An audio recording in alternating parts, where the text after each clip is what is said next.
Good morning everyone. So in today's session we'll learn about Boolean instructions. So in previous videos we have seen arithmetic instructions, data transfer instructions and logical instructions. So these Boolean instructions generally we use them for single bit operations. So this group of instructions is associated with the single bit operations of 8051. This group allows manipulating the individual bits of bit addressable register and memory locations as well as carry flag. So he meant to say is, in internal RAM, when you see this internal RAM, here we have 4 banks up to 00H to 1FH. Okay, till here we have 4 bank registers. Next, from 20 to 2F, 16 bytes. Okay, so this area is called bit addressable registers. Next, here you have general purpose registers. So that starts from 302 and ends at 7F. So what is he trying to say is, this group of this point I am talking about, this group allows manipulating the individual bits of bit addressable registers, means from here 20 to 2F. In this we have each bit, okay, one single bit, we can manipulate each single bit in this bit addressable registers. So total it has 128 bits. Okay, it has 20 to 2F, it has 16 bytes. Okay, each byte has 8 bits. So 16 into 8, you will get total 128 bits. We have already seen. If you have any doubts regarding this, just go through the previous videos where we learnt about this bit addressable location registers. There you just go through each bit again. Yeah.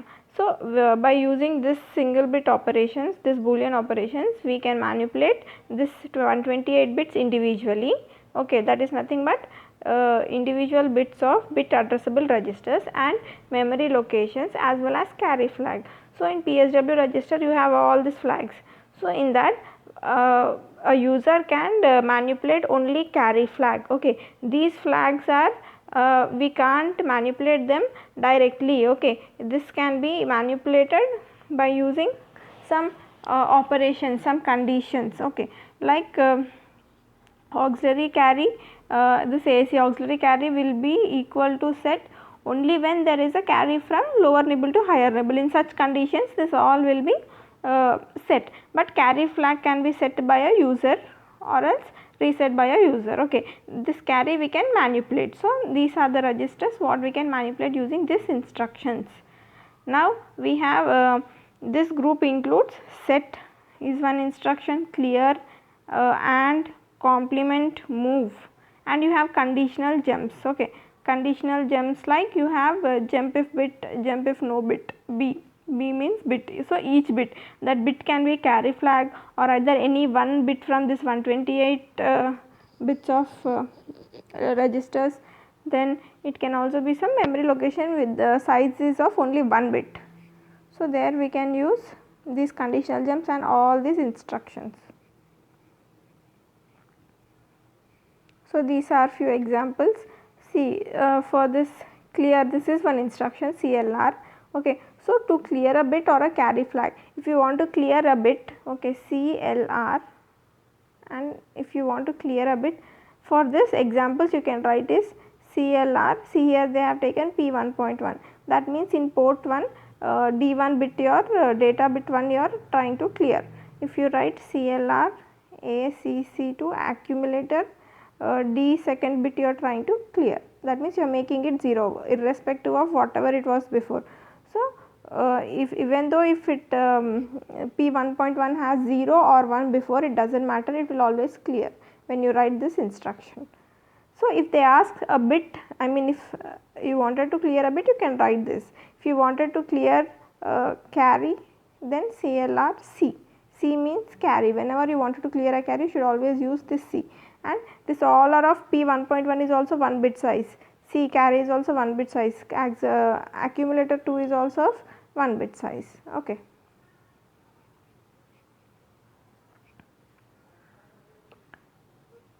So, for example, in carry bit, if you have 1 and if you write an instruction clear carry, clear C, that means this was before execution, and after execution carry will be equal to 0. Okay. So, because this instruction you are writing clear carry, clear C means carry will be cleared. Then in case before execution carry was 0 and you are writing clear carry. So, clear carry means either it is 0 or 1 here, always after execution clear C means this will become 0. Okay. So, this is what this instruction does. Same way instead of carry, if you use some bits like P 1.1 or accelerator to accumulator 2 or 3, whatever bits you are taking from them. So, those bits if you write, those bits will be here instead of carry you will be having that particular bit. In total 8 bits, if you take accumulator, okay, this is accumulator 0, then this is 1, this is 2. So, this bit, only that particular bit will be cleared. Next instruction is set B. So, set B means it will set, clear means we were resetting it, we were making it as 0. Now, set B means, see, always we should write here B, because if B means some bit you are trying to set. So, set B PSW 2. So, in PSW register, okay, if this was D0 bit and this was D1 and this is D2, so this D2 bit here, this will be set. So, if it before, if this bit had 0 in this, then after executing this instruction that will become 1. If this has 1 inside this, after executing this instruction it will still become 1, because the instruction was set to B. So, that bit will always set. So, instead of PSW you can also take carry. If you take carry, same in this PSW register itself, carry bit is this D7. Okay. So, D7th bit will be set. So, this carry can be addressed in 2 ways. One is you can write PSW.7 or C. Okay, both are nothing but same, because in PSW register D7th bit itself you have carry flag. So, you can use C or this PSW.7. In this both you can use anything. And write here again PSW.7 or C, both means you are setting carry or resetting a carry. Okay, if you write clear you will try to reset carry, if you write set B then you will try to set, you will try to make 1 in that carry flag.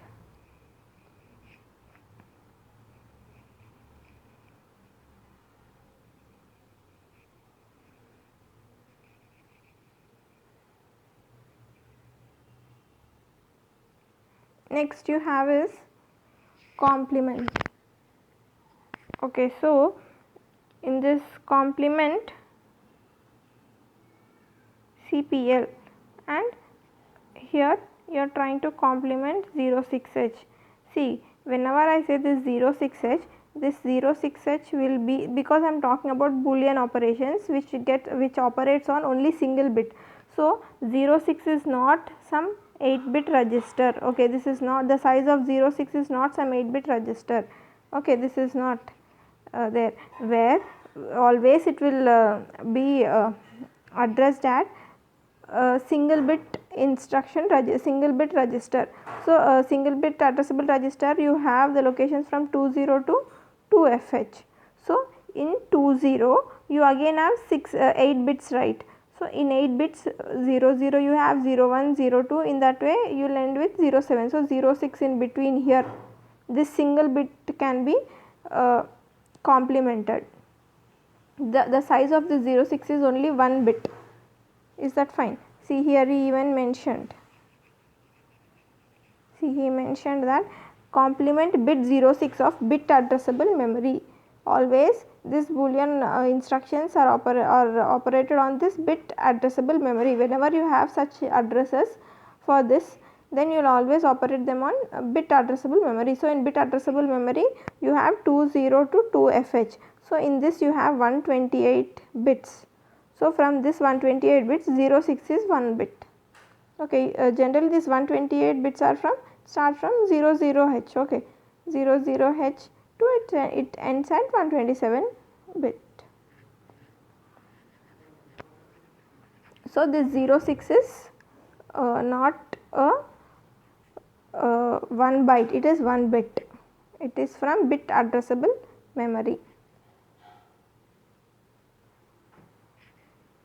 So, even in this both you can take you can write the bit from this bit addressable memory. Even if for this both instructions you can use them. Okay. So, complement complement means for example he has taken 06. In this 06 location if you have 00H, okay, when you have, sorry, we are talking about 1 bit, right. So, 1 bit means it can have only 0 or 1, only 1 bit, not 8 bits in hexa. So, it's only a binary term, right, 0. So, if you have 0, when you this complement 06H, this was before execution, after execution you will get 1, okay, because it is complementing from 0 to it is becoming 1, okay. So, if for example here before execution if you assumed it to be 1, then after execution of this instruction, after execution 06, this is 06 location, 06 will become 0. So, 1 is again complemented, so it will become 0, okay, opposite of that. So, that is what complement instruction does. Next you have is this OR and AND operation, you can operate on these bits. See here, OR operation means ORL, you need to use this instruction, AND means ANL, but listen, he is trying to do OR operation between carry and 20 of bit addressable memory. See here he mentioned again OR bit 20 of bit addressable memory with carry flag. So, from bit addressable memory, whenever you take this Boolean operations, you will always consider bit addressable memory, because carry flag size is 1 bit. So, definitely this also should be of 1 bit. So, if you write 20, that does not mean you are taking 20 20 don't consider 20 as byte address, because it can also be byte addressable, but in this we are taking only bit addressable. So, that means 00H, this location we are consider, no, not that location,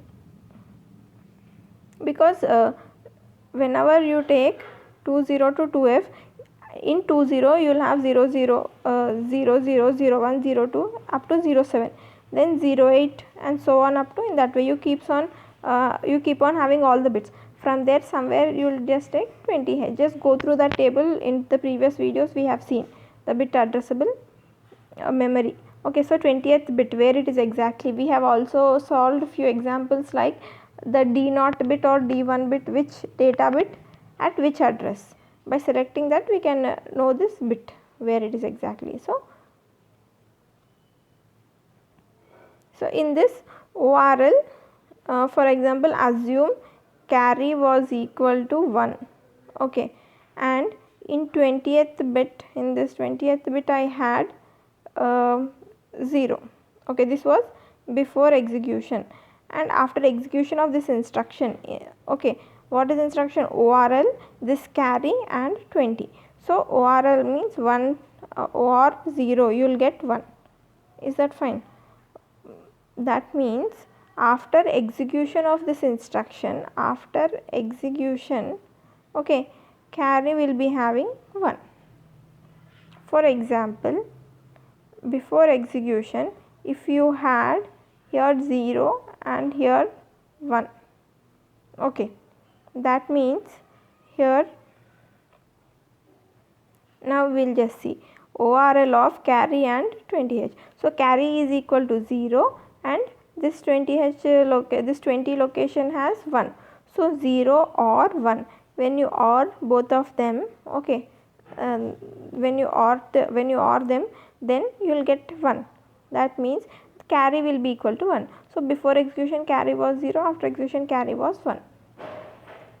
for example, when this both are zeros, okay, so now we will see when both are zeros, and now this instruction is executed. Okay, when this is executed, then carry or 20, that means in carry you have 0, 20 you have 0, so 0 or 0 you will get 0, so now carry will be equal to 0. So in this way it operates. Next, same case for ANL. ANL, consider carry you have 0, no not 0, we will take it to be 1, then consider 34, H is having 0. Okay, so when you have this 34 is also from bit addressable memory itself. So now 1 and 0, so 1 and with 0 and with something is always 0, so you will get 0. So this was before execution. After execution, carry will be equal to 0. Is that fine? Whether this both are zeros also, result will be 0, so carry will be 0. If this is 0 and this is 1, okay, consider this is 1, then here you will have 0, carry is equal to 0 here, then this is equal to 41, then 0 you will get 0, then carry will be 0. Is that fine? In this way these operations work, this both. Next you have is move. So see, this move instruction can also be used for this bit size, that is data transfer between a bit and a carry flag. If you want to move a data from carry flag to some other bit, see in this case copy the carry flag to bit 3f of bit addressable memory. Here copy the carry flag to bit 2 of, see here this line they have given wrong. Here what we are doing is we always know this is source and this is destination. Always whatever the value is, that will be stored in destination. So in this line is whatever they have given is wrong, because we should copy a bit of 3f here. Okay, bit of this 3f into carry flag. Is that fine? So just edit this. Instead of this carry flag, here you should have 3f bit. Okay, instead of 3f, here you should have carry flag. Now we are copy the bit, okay, bit of this 3f to, not flag, to carry flag. Okay, that should be the line here. So just edit that. So if for example in this instruction, if 3s is having 0 1, oh sorry, this is bit addressable, right? So when it is bit addressable, it has only one bit, 1, consider 1. So and carry flag is having 0. This was before execution of this instruction. Okay, so actually it doesn't matter what carry flag is having. Okay, I'm just assuming it to be 0. It can also be 1 or 0, whatever. Okay, you assume whatever it is. But now we are bothered about after execution. After execution, what will be 3f is equal to and carry flag is equal to. See, now this was before execution. After execution, what we are doing, whatever is there in 3f, we are trying to copy into carry flag. So in 3f we have 1. So after execution also that will be 1, because 3f won't change. Whatever the content is there in 3f, we are making a copy and sending it to carry flag. So that will be moved to carry flag. That is 1. So this was before execution, 3f was equal to 1, carry flag was equal to 0. After execution, 3f was equal to 1, carry flag was equal to 1. Okay, whatever was present in this 3f, we just moved to carry flag because the instruction was move. Same way, now you have move P1.2 comma C. So now in carry flag, if you have 1, that will move to P1.2 after execution of this instruction in port 1. Okay, in port 1 second bit. For example, if carry flag is having 0, then after the execution of this instruction, whatever was there in P1.2, that doesn't matter to us. After execution, always whatever was there in this carry flag will move into P1.2, that will become 0. Is that fine? So in this way these instructions work. Next you have is the unconditional jumps. Unconditional jumps means, see, in previous programs we have seen few jump instructions like dj nz. Okay, dj nz means, sorry, yeah, you have dj nz means decrement and jump. First it should decrement, and jnz means jump if no 0. Okay, beside that whatever register is there, it should jump if there is no 0 in that register. So that means there are some conditions. Even we have seen jz, jnz, so we should jump only if there is 0 in accumulator. If there is jnz means we should jump only when there is no 0 in accumulator. So all these are conditions. We have certain conditions to jump from one location to other location. The target address where we will calculate and we will just write it there, the offset address we call it as. Okay, so to jump to that address it should satisfy certain conditions. If it is satisfying those conditions, only then it will jump. Else if it is not satisfying that conditions, it will not jump to that address. Instead it will simply follow the next lines of that instruction. Okay, but here this unconditional jump means there is no condition for this instructions. L jump means long jump, S jump means short jump, A jump means absolute jump. Okay, so there is no condition at all. There is no condition like it should be equal to 0 or it should decrement by 1 before jumping. Okay, such conditions are not there. It is only seeing that long jump means it should give a very long jump. For example, you are writing a program in some you are writing some 1000 lines of programs or 100 lines of programs, whatever it is. So whenever you are trying to use this long jump, see this size is of 16-bit address. Okay, that means 16-bit address means this can jump in around 65k, size of that lines wherever you are writing in. Consider a page. In that page it can jump only to up to that length. Okay, 65k. Whereas coming to this short jump, it is of 8-bit address. Okay, so 8-bit address means, for example, consider 8-bit address means minimum is 00h. Okay, and maximum is you have ffh. So whenever I am trying to write short jump in somewhere in my program, so if my program page where it can jump only between up to this location ff. Okay, so that means 2k. Okay, so it can jump only up to that 2k size of location in the page. So it is of 8-bit address, and absolute jump is nothing but it is 11-bit address. Okay, so according to these sizes it will jump in your and yeah, S jump we generally also use signed. Okay, signed values. Signed values means instead from 0 to 256.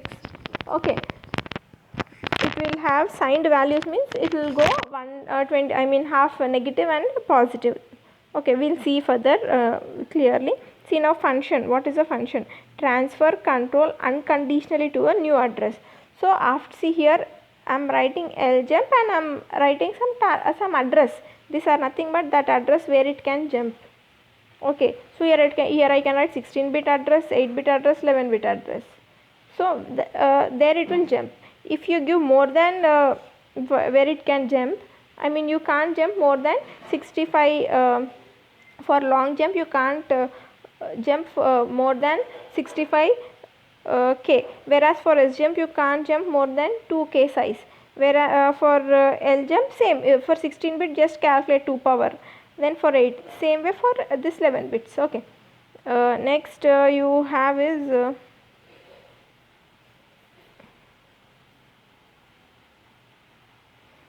see here he has mentioned clearly long jump. This is 3-byte instruction. Okay, the first byte is opcode. First byte is this instruction's opcode, and next 2 bytes are target object, nothing but your 16-bit address. Here he has mentioned. Okay, see this ljump here is one opcode, whereas the 16-bit is of 2 byte, right? We call it as 2 byte. So that is what he mentioned here. Total it is of 3-byte instruction. The size of that instruction is it will take 3 bytes. Okay, so for this you have one first byte is opcode for this ljump, and then you have 2 bytes for the address, 16-bit address whatever you are writing. Next, see, ljump is used to jump at any address location within 64 kilobytes code memory space of 8051. As I said before, if you are writing a program of few number of lines, in that if I write somewhere ljump, okay, and I write some address, okay, the 2-byte address, okay, some address 2000 something, whenever I write that address I should see that, see, this ljump, it can jump up to 64 kilobyte code only, it can't exceed more than this. Okay, so it can jump up to this, in between wherever it can jump up to the maximum value 64 kilobyte, more than that it can't jump, long jump.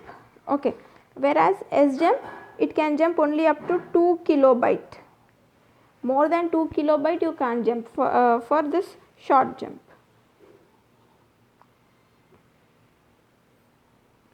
Yeah, in this he mentioned clearly.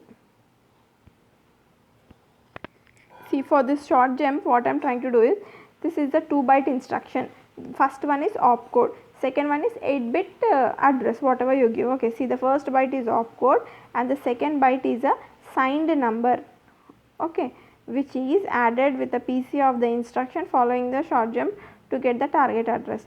Therefore, in this jump the target address must be within, see, -128 to 127 signed numbers we consider for this short jump. Okay, byte of a PC of the instruction after the sjump, generally it is called relative address. So, in this range it will try to jump -128 to, this is 2, not -127. This is the range where it can jump, and the page, I mean the lines wherever you are writing a program, it can't exceed more than 2 kilobytes. Okay. And the size of this address is 2 bytes. 2-byte instruction, it can't exceed more than 2 kilobytes, and that 2 kilobytes range is from -128 to 127. In between those, in between this only it can jump.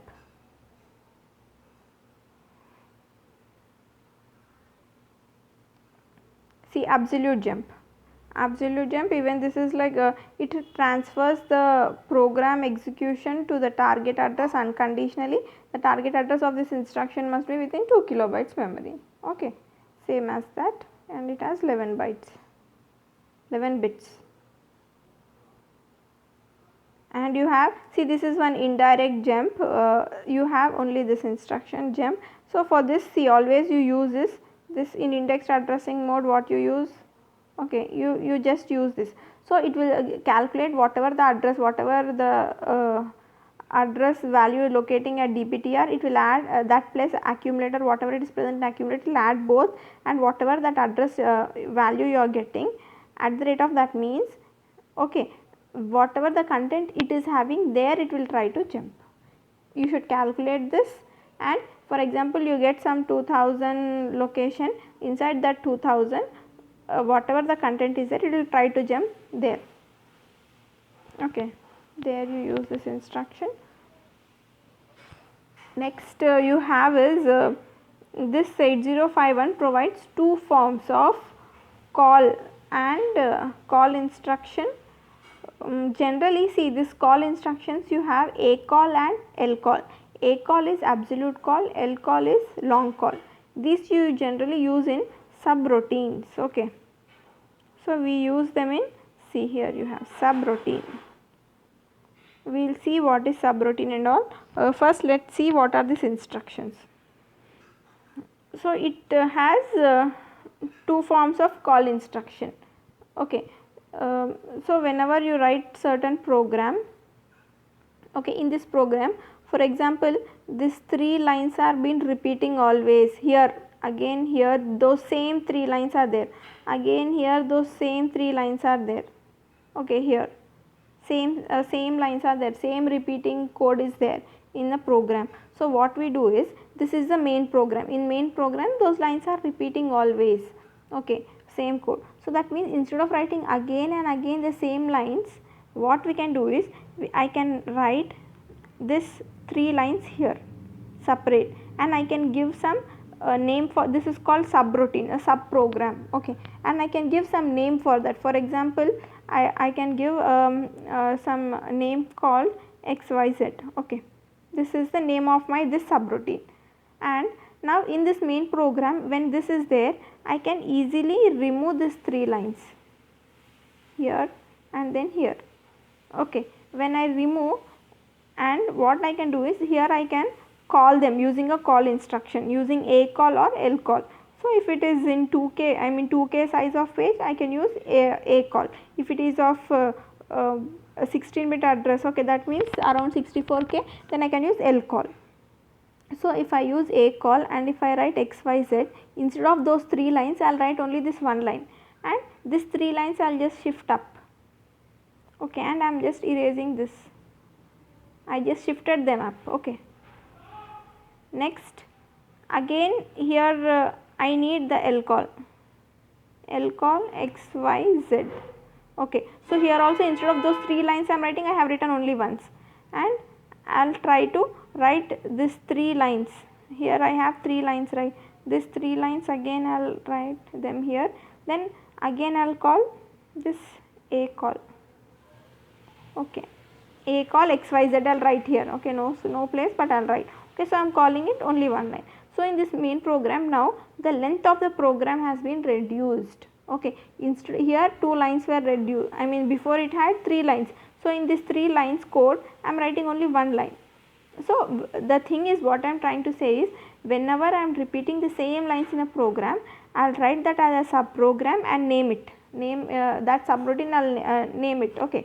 After naming it, whenever I require this 3 lines in my main program, I will call that program using this instructions a call or l call, depending on the size of your page, okay. So if it is 2k or 64k, in that way I will use a call or l call. If it is for more distance, I need to, if I wanted to call it from a more distance in those code lines, then I will use l call. If it is shorter distance in 2k page size, then I will use a call. So now I will execute this line, then this line, then this line, then I wanted to execute these 3 lines. So I will call a call and I will write this. So that means whenever it will see this a call and this xyz, it will directly jump here, and all these 3 lines will be executed. After executing, always in subroutine I will have return instruction, ret. That means after executing these 3 lines, the 4th line will be return from wherever it came. So it came from here, right? So in this when it called, it executed all these lines, then after this next line should be executed, right? So it will directly return here. After this 3 lines whatever were there, this all will be executed. Then again I am calling a call xyz, again in this line it will go here. After going here, all these 3 lines will be executed again, then it will see this return, and again it will come back to here, this position. Then again these lines will be executed, then again it will see a call xyz, then again it will go here, then execute this lines. Then after seeing this return, it will come back to next line of the a call. Is that fine? So whenever I require, in the main program I can use number of subroutines, not like I can use only this one subroutine, I can use many number of subroutines. So overall you got an idea where I use these instructions a call and l call, okay. So now see, a call uses a 11-bit address similar to a jump, okay, nothing but absolute jump, whatever we have seen 11-bit address. So same like that, this is a call, okay. But in this jump instructions, you will after wherever it is jumping, from there it will not return back again, it will just skip the steps and it will jump wherever it wants. In a call, after executing those lines, it will again return from wherever it came, that means it will return back from next line should be executed in that way.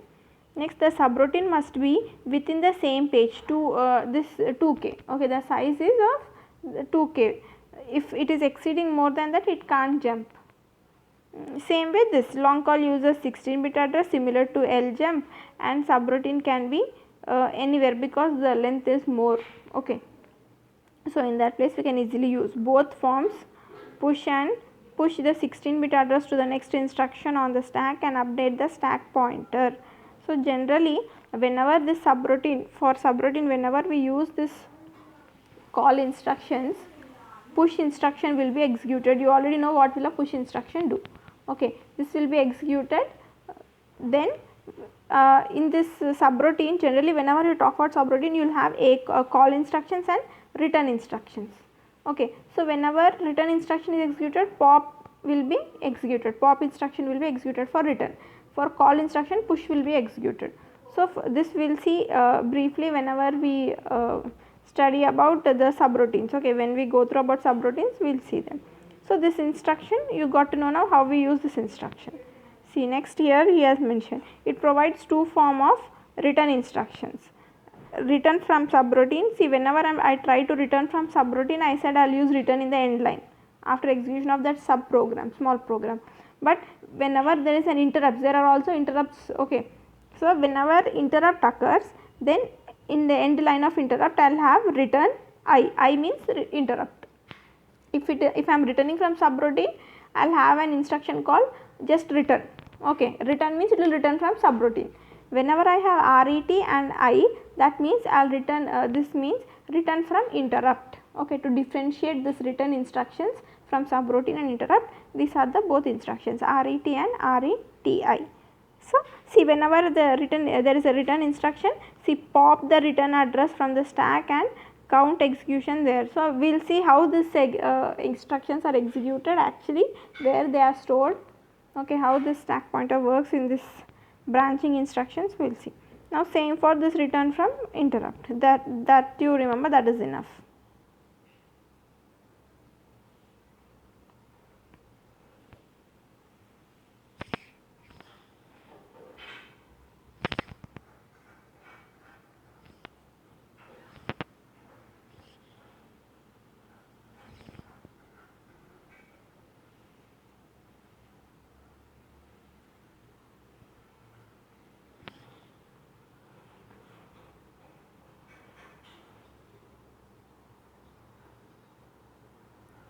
So next you have some conditional jump instructions.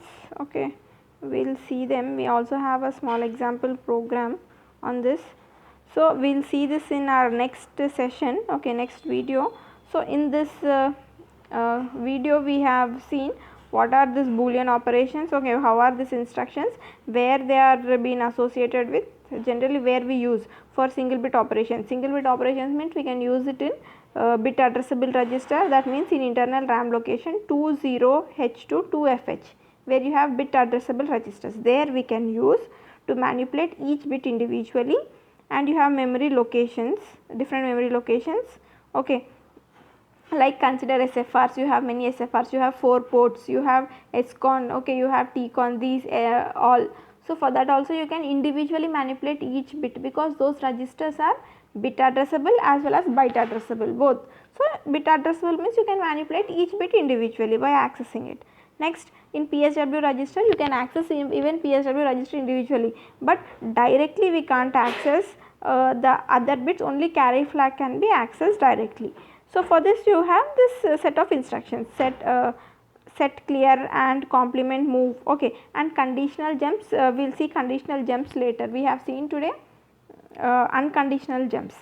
So yeah, in this Boolean these are the instructions with different examples: clear, set B, complement, or and operation, move. Okay, these are for only single bit. Whenever I am trying to use any address like 20H, 30H, okay, any 128, because in 20 to 2F in bit addressable memory of internal RAM you have 128 bits. So all those 128 bits can be used. Is that fine?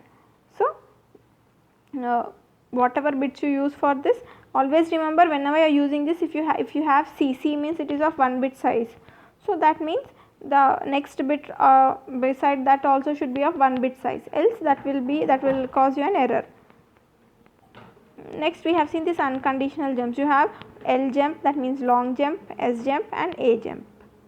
Okay, so the how many byte size it is, that instruction size, what is the size of an instructions, we have seen till where it can jump. Short jump means it has a signed numbers, it can jump between minus 128 to 127. Okay, and this we have seen. Also we have seen A call and L call instructions. Okay, in this branching instructions, where generally for subroutine and interrupts, sorry, for subroutine, only for subroutine we will use this A call and L call, and while operating of this A call, push operation will be executed. Whenever you are using this return instruction, pop operation will be executed, but here whenever you are trying to return from subroutine, you have an instruction called RET, and whenever you are trying to return from interrupt, you have instruction called RETI. Okay, so this is it in this session. In the next class we will see different conditional jumps, okay, and a small example of port programming. So thank you.